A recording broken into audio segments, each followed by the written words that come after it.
Afghanistan-Taliban crisis. Recent developments: UK is negotiating with the Taliban to ensure the safe transit of surviving British nationals and eligible Afghan evacuees.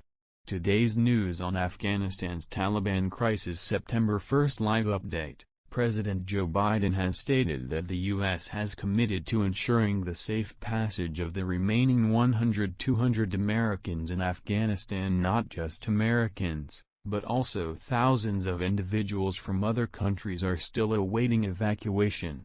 With the evacuation deadline passed and Afghanistan still under Taliban control, their future remains uncertain. In the absence of evacuation flights, Afghans assess possibly dangerous overland excursions to borders.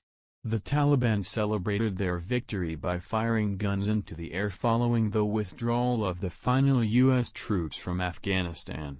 According to a Reuters report, the Taliban now control more territory than they did before they were driven out in America's longest war, which killed nearly 2,500 U.S. troops and an estimated 240,000 Afghans and cost nearly $2 trillion.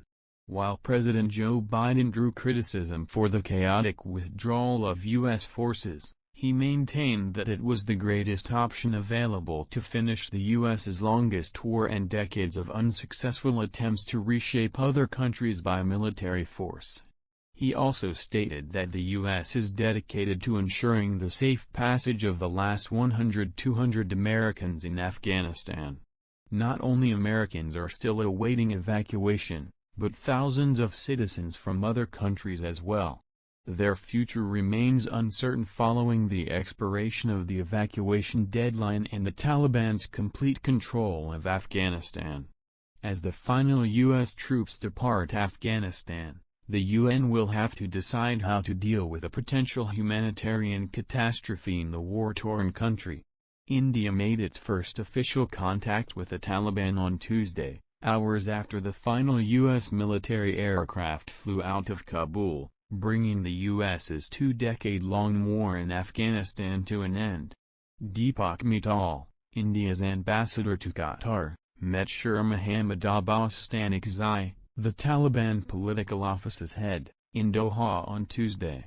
The meeting was convened at the request of the Taliban side at the Indian embassy in Doha, the Ministry of External Affairs said in a statement. Ambassador Mittal expressed India's concern that Afghanistan soil not be utilized in any way for anti-Indian activities or terrorism.